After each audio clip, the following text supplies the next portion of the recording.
Step off the train, I'm walking down your street again, and past your door, but you don't live there anymore. It's years since you've been there. Now you've disappeared somewhere, like outer space. You found some better place, and I miss you.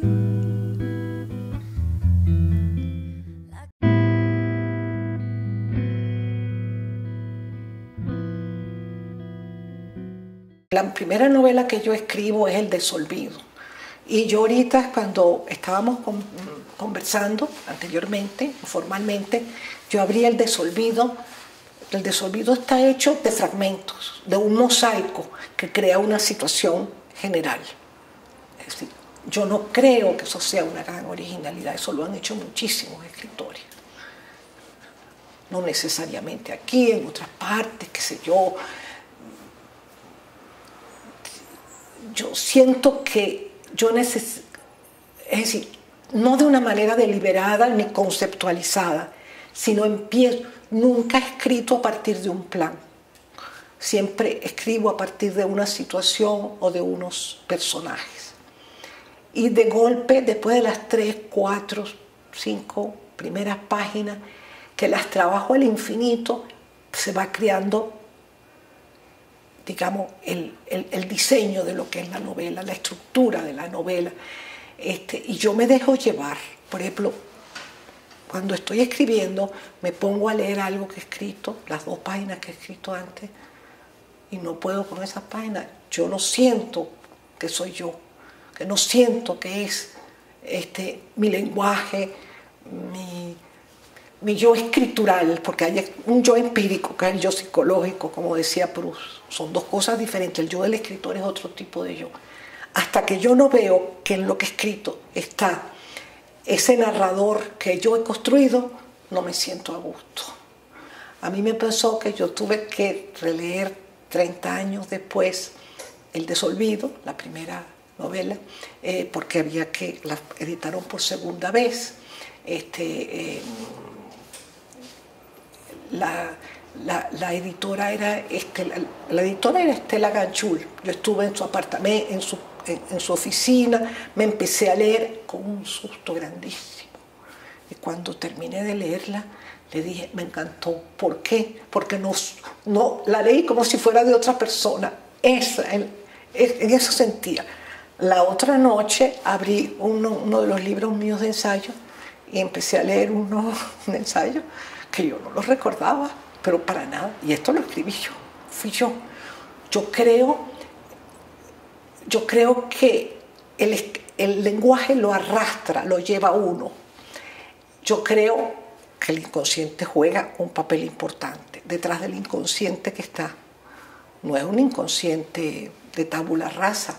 Detrás del inconsciente están todas las lecturas que tú has hecho.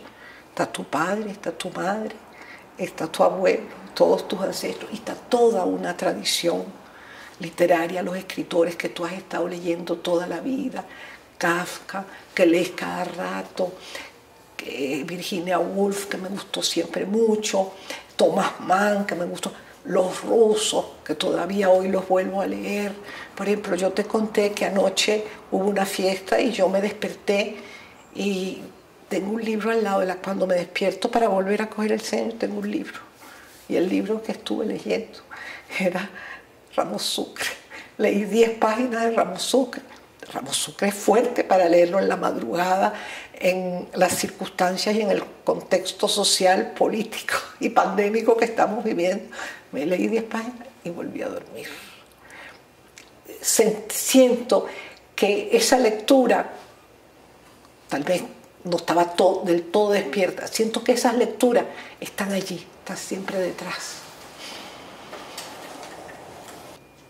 El capítulo se llama Carmen, es de la novela El Desolvido, de la segunda edición de Mondadori.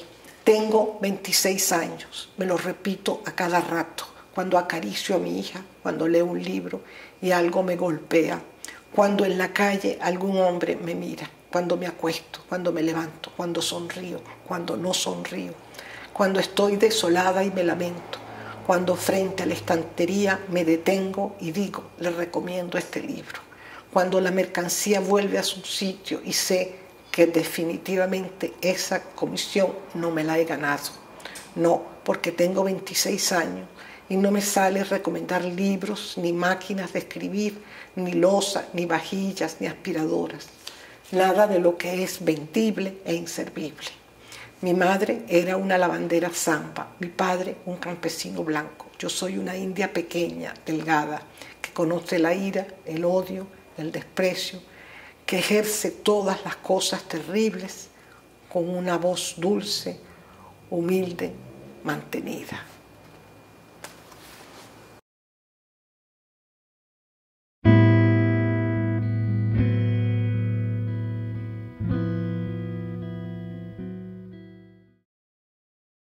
Mi segunda novela es La noche llama a la noche, que tiene 2 ediciones, la edición primera de Monte Ávila y posteriormente de Mondadori. Hay un espacio relativamente grande entre El desolvido y La noche llama a la noche. Como te expliqué, tenía que ver incluso con que tenía hijos, que tenía que levantarlos, tenía que trabajar y que la vida era dura, bastante dura, lo fue. Pero yo lo llevé a Monte Ávila y desde el primer momento todos los directores de aquel momento de Monte Ávila que estaban allí, todos aceptaron la novela, hasta que al fin la novela salió. Se tardó mucho tiempo, razón por la cual yo reescribí gran parte, o sea, volví a leer, volví a reescribir, es decir, creo que fue bueno que se tardara, porque yo pude volver a trabajar sobre mi novela. Te estaba diciendo anteriormente que en la contraportada, voy a leerla porque es un resumen muy bueno. Yo no sé si lo hizo Eugenio o Néstor Lear, pero se ve que es una mano, sí, creo que algunos de ellos dos que eran los directores en aquel momento. Victoria de Stefano distingue entre la necesidad de ser escritor y la necesidad de escribir. Y en esa distinción establece el rasgo fundamental de la modernidad. Se trata no solo de expresarse, sino también de reflexionar sobre el medio que se utiliza para ello. A partir de un narrador que reinventa la historia de Matías, a la vez que discurre sobre la suya propia y su trabajo como escritor, la autora intenta abarcar la complejidad de la vida y de la ficción que está creando. Reflexión y resultado de la reflexión, La noche llama a la noche, nos ofrece una meditación acerca del oficio de novelar y de la novela misma, tanto como una historia apasionante cuyos personajes nos atrapan en la riqueza de sus acciones y diálogos. Es este un relato que propone varios niveles de ficción y que permite asimismo varios niveles de lectura. Sorpresiva y feliz excepción dentro del panorama actual de la narrativa venezolana, La noche llama a la noche es sin duda una de las más memorables novelas contemporáneas escritas en nuestro país. Obviamente muy elogioso, lo agradezco, pero no sé si es cierto. Ahora voy a leer un pequeño párrafo. Creo que esa introducción era necesaria para este pequeño párrafo. Cúbrete, dijo él, hace frío. Ella no le prestó atención, no sentía frío, más bien todo a su alrededor despedía tibieza. Trató de imaginarse vieja y pesada. Se preguntó si, aun cuando eso ocurriera, seguiría sintiendo el mismo placer de hallarse dentro de su piel. Si la seguiría amando a pesar del deterioro y de las huellas que irían abriéndose un lugar propio en la carne. Eso llegaría. Su cuerpo flexible, hecho para el goce, un cuerpo que cualquier mujer habría envidiado, llegaría a despertar conmiseración. Ahora no quería pensar en eso, no en ese momento en que se sentía en paz con la carne. Se acostumbraba uno a los trazos imborrables de los años. Todos envejecían y sobrellevaban ese peso. Querían un cuerpo vivo a cualquier precio, un cuerpo vivo entero.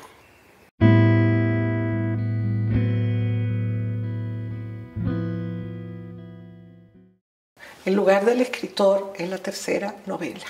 Como ves, una novela relativamente más corta. Después de una novela larga, siento la necesidad de escribir una novela más corta. Bueno, porque también yo tenía mucho trabajo, tenía que dar clases, tenía, en fin, que llevar adelante la vida familiar.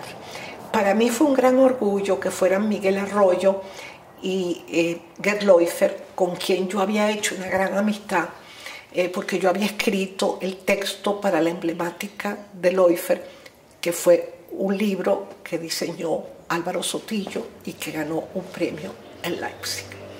Entonces, Gerd fue muy generoso conmigo, ofreciéndome la editorial de él y Miguel para que sacáramos este libro. Fue diseñado tanto por Gerd como por Aixa Díaz. Tiene capítulos. Normalmente yo escribo pocos libros con capítulos, pero los capítulos aquí están separados por pequeños espacios. Voy a leer un párrafo hacia el final de El lugar del escritor, que tiene 2 ediciones. Esta es la segunda edición, Ediciones Otero. Todos duermen. Adentro, mi máquina, el lápiz, la carpeta, los borradores bajo el cerco de luz, impertérritos en su sólida presencia, inaccesibles aún en su cercanía. Han de ser sagrados para mantenerse a semejante distancia. Aquí se vive, aquí se trabaja, aquí se vive pagando el precio absolutamente más alto. El cuarto que en la mañana se me aparecía como radiografiado hasta el carcoma del tiempo ha vuelto a ser lo que era, mi lugar de pertenencia, un oasis de dicha en mitad del trasiego de los hechos menudos de la vida. Tal vez mañana me desinfle, esta embriaguez pasará, el don de la altura y la magia es tan escurridizo y cuando corremos tras él no hacemos más que multiplicar nuestra desmaña. Pero ahora es maravilloso poderse decir que se ha trabajado y se tiene sueño, creyendo no poder escribir ni una línea, o a lo sumo una única línea, cascada, pastosa, una inevitable línea rayada, tachada, crucificada, había rogado con la cólera del poeta una riga tremante, Helderling fammi scrivere. Había sido atendida su plegaria, quién sabe, tal vez puede ser. Hay azares fruto de deliberaciones misteriosas que se resuelven en nuestra ignorancia y a nuestro favor. Sebucán, marzo de 1991.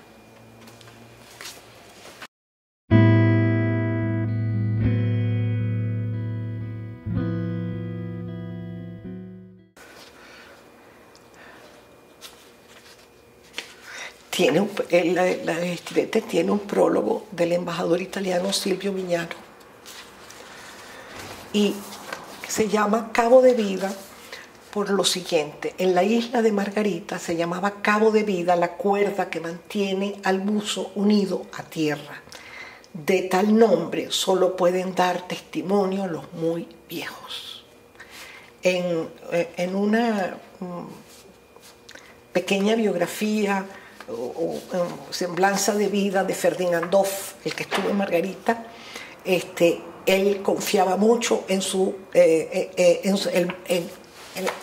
cabo de vida, es decir, en el hombre que se ocupaba de traer la cuerda cuando él le faltaba el aire, que sin él no iba a ninguna parte. Sí, es bella la semblanza que él hace a su vez del hombre que sostenía el cabo de vida. Creo que el epígrafe da un poco a entender lo que es la novela, ¿no?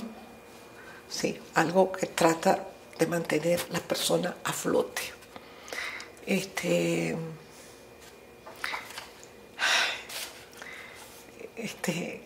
son todas personas que están en los trabajos. Y hay un joven, algo deprimido, que siente que tiene que volver a su país.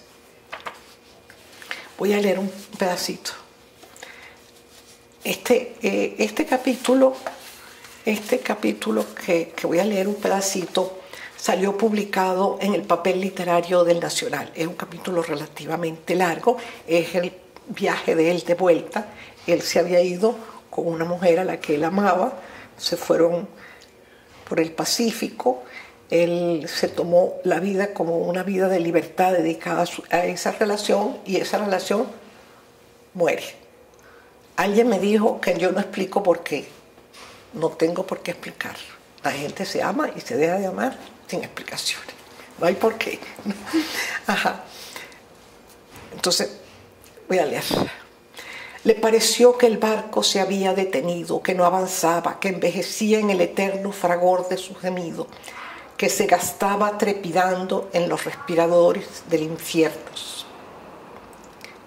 sacudiéndose para una travesía que acababa allí donde habían comenzado a morir sus sueños. La tierra era redonda, sus extremos una fraudulenta ilusión de aisladas y remotas tierras.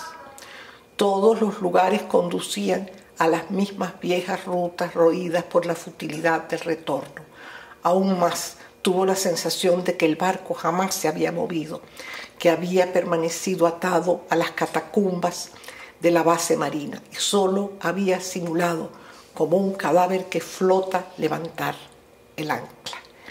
Era mediodía, iba, venía y volvía a venir, se sentía vacío. Esperaba el silabeo del tedio y las horas muertas, mientras el sol le devoraba la frente. Tenía la mirada dura, ausente, embiscada. Era la mirada de Raskolnikov en viaje a Siberia, pero sin crimen, sin culpa que expiar, sin redención y sin haber probado el delito, sin Sonia para devolverlo a la vida, sin aquella que contaba para él más que nada. El que viaja por los mares, decía Horacio, no se cambia a sí mismo, solo cambia el punto cardinal. Esta cita de Horacio jugó un papel importante en el desarrollo de toda la novela. Es fantástica, ¿no? Para cambiarse a sí mismo hace falta otras condiciones, no solo el viaje, no solo cambiar de meridianos.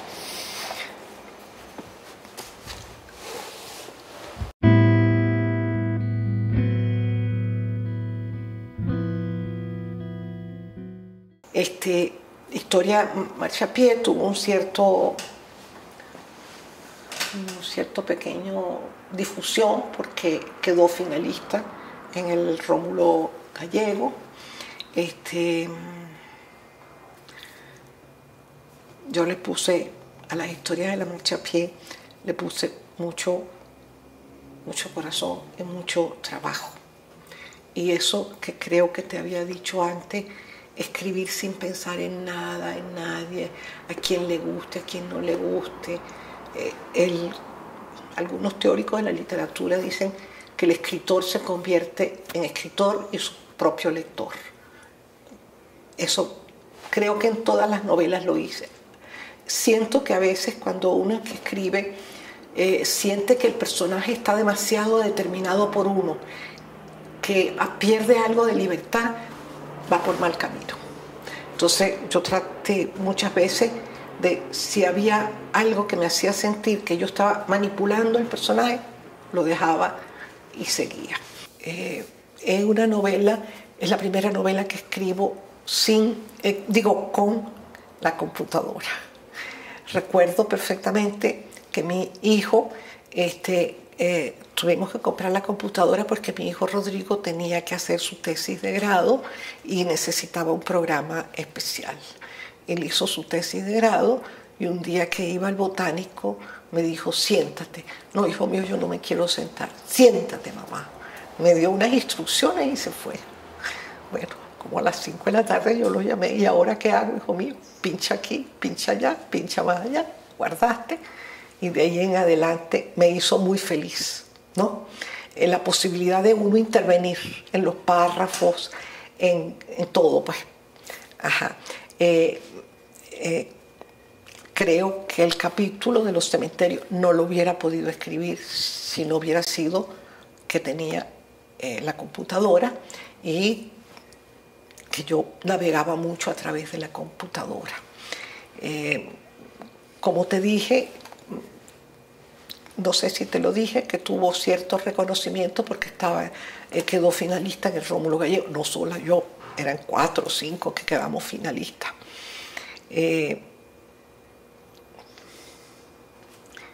Es una novela que para mí ha sido muy importante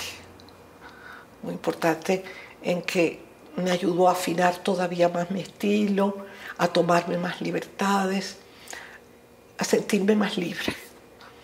Para un escritor eso es muy importante, sentirse libre dentro de su soledad. Voy a leer un poquito, sí. Es poquito lo que voy a leer.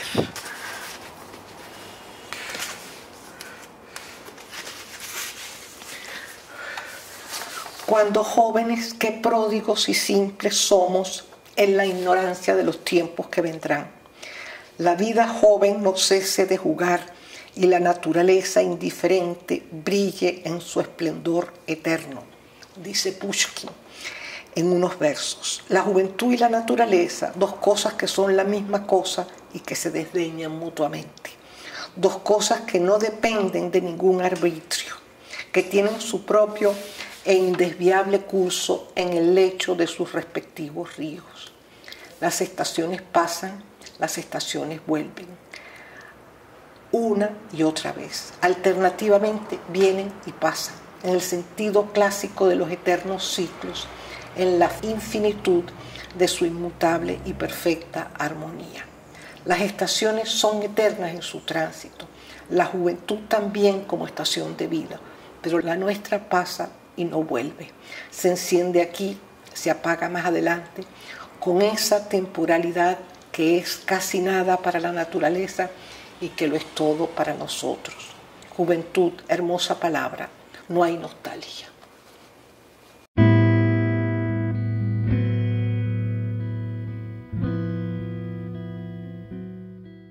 Lluvia fue publicada en Candaya, en Barcelona.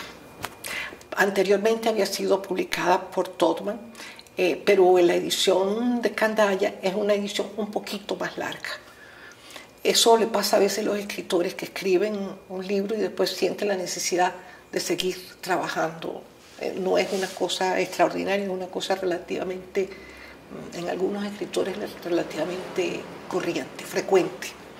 Es una edición muy bonita y tiene un hermosísimo prólogo de mi amigo Hernodio Quintero. Ajá. Es importante que un libro que se publique en España tenga un prólogo sobre la escritora y sobre el libro y su estilo. En realidad, en la publicación de este libro por Candaya jugó un papel muy importante Hernodio Quintero. O sea, Hernodio Quintero fue mi promotor, fue el que hizo de todo para que me publicara y ellos me publicaron. Hace un ratico yo estaba oyendo a Jordi Carrión, el que te dije que es escritor, ensayista, escritor y ensayista, más ensayista que novelista, pero en fin, dentro de ese género de la modernidad, en que el ensayista va más allá del ensayo, también es narrativo. Hoy hizo una entrevista a varias librerías hispanoamericanas, desde España, Guatemala, México, y por último terminó con Catina y habló muy bien. Él conoce la literatura, él ha venido varias veces a Venezuela, él conoce la literatura venezolana, habló de la importancia de la poesía en Venezuela, ¿no?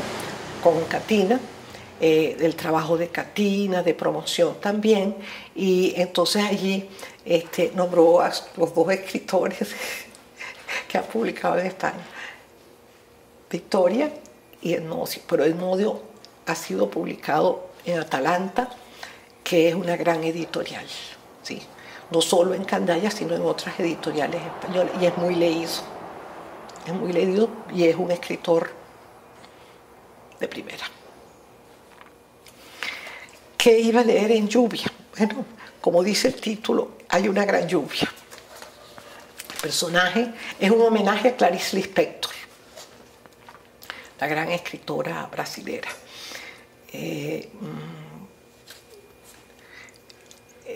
La lluvia tiene que ver con la escritora que está dentro de su casa un día de gran lluvia y viene el jardinero. El jardinero juega un papel muy importante en la novela. Incluso la escritora y el jardinero conversan sobre sus respectivos hijos, ¿sí? El mundo que los rodea. El jardinero habla del jardinero que lo enseñó a él a ser jardinero. Allí me inspiré en un jardinero del que me hablaba mucho Rodrigo, de apellido Brown, que era un alemán que estaba en el Botánico. Jardinero de verdad, ¿no? Estudiado, y que se quedó en Venezuela y murió en Venezuela. Era un hombre también muy solitario. Bueno, te voy a leer algo.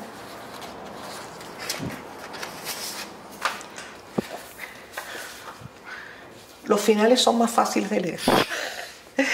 19 de septiembre.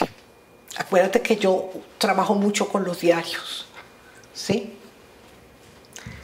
Si no mirara ciertos planos de fondo, si no mirara el paisaje, si no mirara los cerros altos y recortados, si no oteara las cumbres, si no admirara el temblor de los árboles, si no me hiciera eco del siseo de sus hojas, si no me fijara en los pájaros variopintos entrando y saliendo de su fronda, si no percibiera el tenue brillo de su plumaje, si no apuntara al cielo y no me extasiara con las formas puras de su ingravidez, si no lanzara mis ojos lejos y a gran altura, si no borrara de mi vista todo lo que es deplorable, ruinoso y feo, si no expulsara de mi mente los desastrosos errores cometidos, las pérdidas, los fracasos, las humillaciones, si no me sumiera en el letargo de mis contemplaciones, si no escenificara mis historias ficticias o reales en el punto y lugar a donde ellas me llevan, si contra toda esperanza no intentara cortar mis ataduras, si no hiciera mesiánicos esfuerzos por desplegar las alas, hacia dónde podría mirar que no sintiera la muerte en el alma.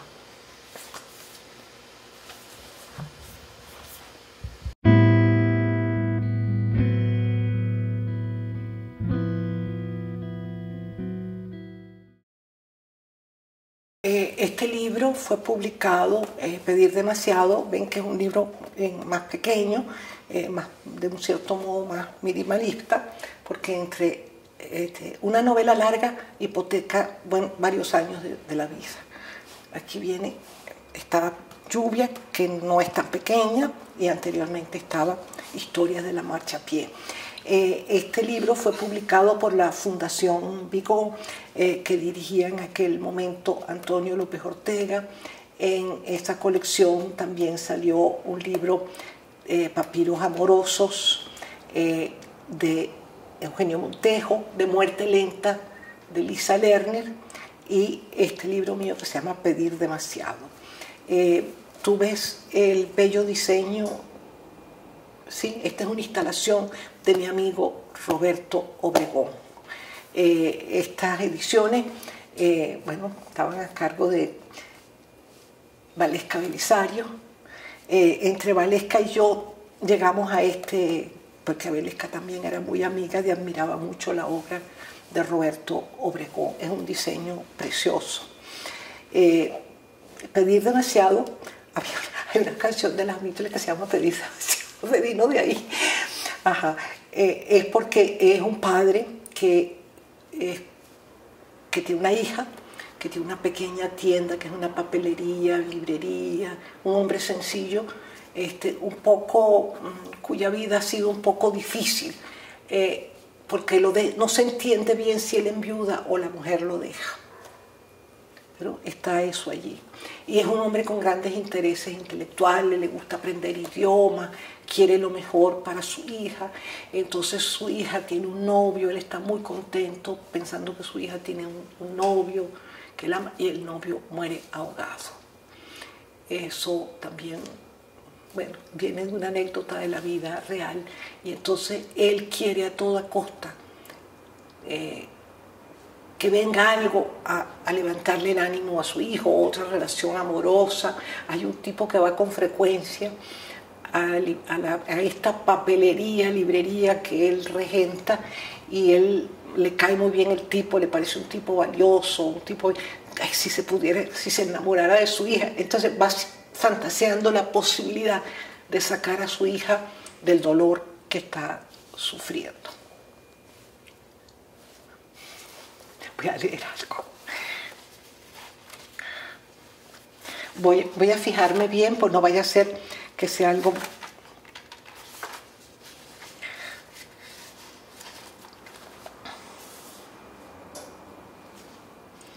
Cada vez más cerca de la rotonda, por encima de las palmeras a gran altura, islas de nubes amarillas, acompañándose del movimiento de la tierra, cubrían de una leve bruma los higuerotes atravesados de rayos sueltos. A ratos, gracias a un instante de sombra, estos se desmenuzaban y volvían a reconstituirse con toda la nitidez de su contorno, como intensificado por la crepitación de un fuego cercano. Cruzó a la otra acera. Al divisar el tordo a rayas verdes y blancas, se imaginó ya en el interior de la floristería, frente a aquella que así lo quería el destino, estaría aguardando por él. En la mañana, cuando le había telefoneado para decirle que no abriría la tienda hasta la tarde, tuvo la sensación de que se comunicaban con facilidad y los sobreentendidos propios de los amantes. Desde el día anterior por la mañana, muy temprano, hasta ahora, qué de acontecimientos, cuántas piruetas e inexplicables giros. De cualquier modo, si las cosas no ocurrían como deseaba y esperaba, si todas sus expectativas eran burladas y las cosas no mejoraban, le sobraría tiempo, mucho tiempo, para volver a su viejo amor por los desafíos musicales. Tiempo, mucho tiempo, para hacer una pausa y volver al estudio de las lenguas. Un estudio para el cual, al fin y al cabo, se había descubierto, aun si a una edad tardía, excepcionalmente dotado. Como puedes ver, él pide demasiado para su hija y pide demasiado para él también.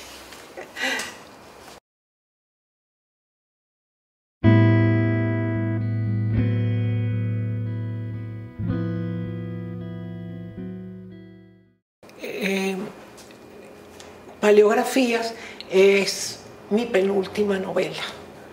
Después viene Vamos, venimos, y en este momento estoy tratando de escribir una novela muy pausadamente, porque en estas circunstancias editar un libro no es nada fácil. Paleografías, la edición me parece de Alfaguara muy bella. Tiene, esto es de un tríptico de Quintana Castillo. Cuando lo vi, cuando salió, me gustó mucho. Tiene un subtítulo, lo mismo que los diarios 1988-89. El subtítulo de los diarios 1988-89 es la insubordinación de los márgenes, que de alguna manera tiene que ver con el subtítulo de Paleografías, que es trazos oscuros sobre líneas borrosas. Tanto la presentación que hizo Luis Islas cuando salió el libro en la Plaza Alfredo Sadel, como posteriormente el texto que escribió Luis Moreno Villamediana sobre el libro, hacen una conexión entre los dos subtítulos, que en cierta medida representan como una búsqueda hacia donde yo iba. Lo siento así. A mí todo lo que ellos escribieron me impresionó porque estoy de acuerdo, además, no solo de acuerdo, sentí que me iluminaban un poco sobre el camino que yo había emprendido. Así que podríamos decir que Paleografías de alguna manera es una continuación de las historias de la marcha a pie. El personaje es un hombre que está profundamente deprimido, un hombre de media edad.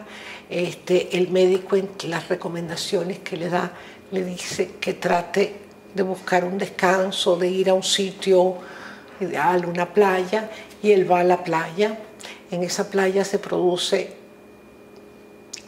mientras yo escribía, eran las playas de las costas de Carabobo, de Aragua, incluso no era Chichiriviche, era más bien Choroní, era una playa selvática donde en varias ocasiones ocurrieron esas lluvias que dejaban aisladas a la gente. Él allí conoce a él es artista plástico, visual, no es ningún pintor conocido ni de fama, sino de un hombre que ha hecho un poco la vida que quería. Allí conoce a una profesora que es traductora también, que está viviendo una crisis conyugal, y en los momentos más fuertes en que quedan realmente aislados todos los que están en el hotel, los empleados, el cocinero, el encargado, la esposa del encargado, las mucamas, todos se reúnen en las noches. Un juez que llegó con su segunda esposa, se reúnen a conversar, un poco como las noches del Decamerón, que cada persona que está ahí en las noches del Decamerón se trata también de una epidemia, ¿sí?, que los mantiene aislados. Hay un encuentro entre él y esta traductora, un encuentro, bueno, que es satisfactorio por ambas partes. Ahora te voy a leer un párrafo.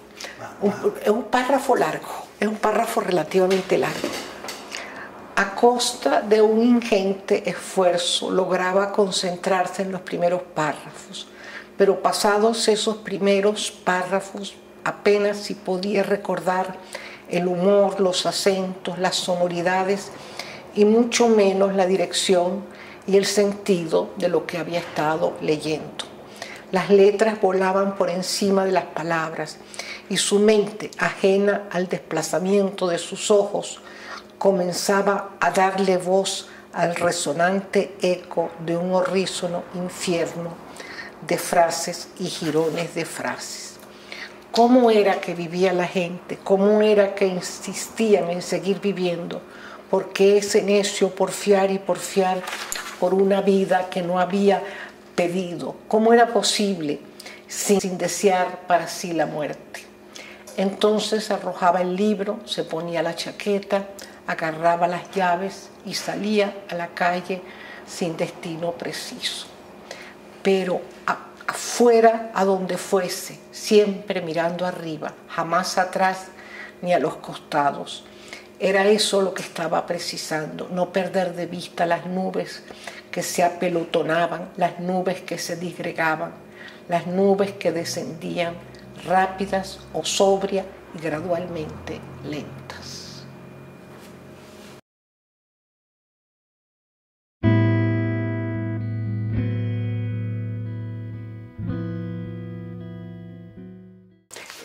Es el último. Victoria de Stefano, vamos, venimos. Yo estoy escribiendo ahorita una novela, pero con mucha calma. Me voy a apresurar porque lo que viene es de fuerte. Y la posibilidad de publicar será cada vez más difícil, aunque no me importaría publicar mi libro en archivo. Lo entregué en el 2018, tuvo un magnífico corrector que fue mi amigo Carlos González Nieto, Carlucho, que tenía tiempo trabajando en correcciones y lo hace muy bien. O sea, me siento muy muy agradecida por su corrección. Es un libro del que me cuesta hablar porque es relativamente reciente. Es decir, todavía no me he despegado de este libro. Voy a leer un poco la contraportada. Afectado por una ruptura sentimental, un hombre maduro retorna a sus viejos predios familiares, muchos años después de haber alzado vuelo, creyendo que nunca más se encontraría allí de nuevo. Desde el porche de la casa observa el antiguo vecindario y de la mano de su madre va entretejiendo memorias y lo que ha sido el devenir de los numerosos rostros y ficciones de su pasado. Creo que te dije que él, después de mucho tiempo, vuelve a su casa. En un determinado momento él y su madre llevan una relación en que tratan de no estorbarse mutuamente y su madre hace un viaje a Europa, está feliz para hacerlo, lo hace con una amiga. A eso me voy a referir. La parte final se refiere a la vuelta de la madre. Déjame hacerte una pregunta, mamá. Vamos a ver si puedes contestarla sin irte por la tangente. ¿No les pasó por la cabeza quedarse una temporada más larga? No, ríe por lo bajo. Ya estaba bien de tratar de entendérselas con los aires extranjeros. Habían pasado momentos demasiado agradables para que pudiesen durar. Si hubiesen tenido 20 años, dijo, cuando nada cobarda ni superan con su lastre los arraigos, quién sabe. Tal vez desde un punto de vista ideal. Los viajes anulan, rompen la continuidad, nos hacen salir del orden. Todo lo que está por venir nos parece más original y trascendente. Pero cuando se acerca el final, que en los hechos no puede sino acercarse, comenzamos a añorar los días, las viejas mañas, el ardor, el temblor, los imperativos de nuestros afectos. Comenzamos a anhelar nuestros hogares, tanto para ella como para Leticia, con todo y lo emancipada que se preciaba de ser, con todo y su inclinación a la mundanidad, con todo y su afición a hacer un desafío de cada nueva experiencia, sus socorridas y estabilizadoras viejas costumbres prevalecían de nuevo. Algo las llamaba los antiguos feudos. Es que se iban poniendo viejas en un sentido más patente que el meramente orgánico. Ella sabía estar bien en cualquier parte, pero siempre mejor en su rinconcito dejado de la mano de Dios que en cualquier otro jirón del mundo. No tenía ni sabía de ningún otro donde le sucediera saberse quién arduamente después de tantas cargas había llegado a ser. Extrañabas la casa, te extrañaba a ti. En las efusiones de mi corazón, en sus líneas de fuerza, me encontrase donde me encontrase, fuese a donde fuese, siempre estabas tú, hijo mío. Entonces, ¿te complace estar aquí de nuevo? Claro que sí. Continuado, es decir, con un guioncito, claro que sí, pegadito. La madre.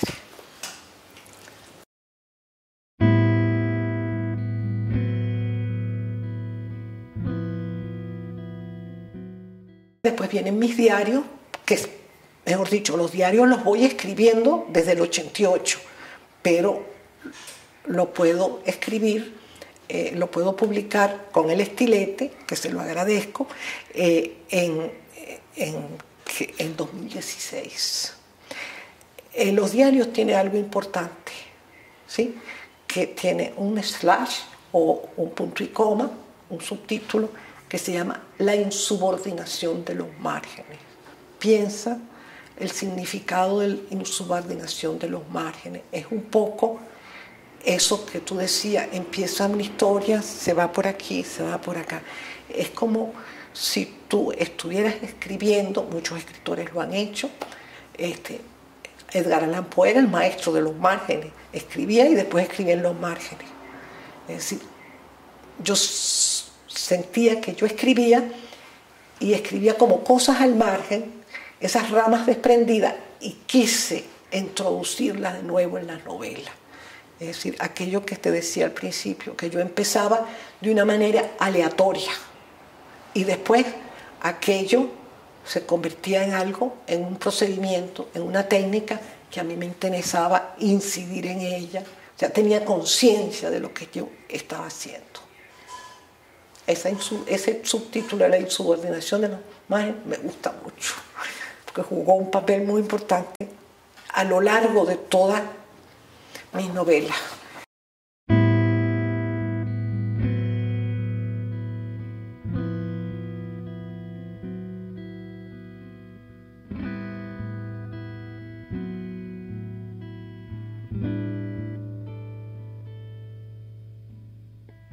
Step off the train, I'm walking down your street again, and past your door, but you don't live there anymore. It's years since you've been there. Now you've disappeared somewhere, like outer space. Found some better place, and I miss you.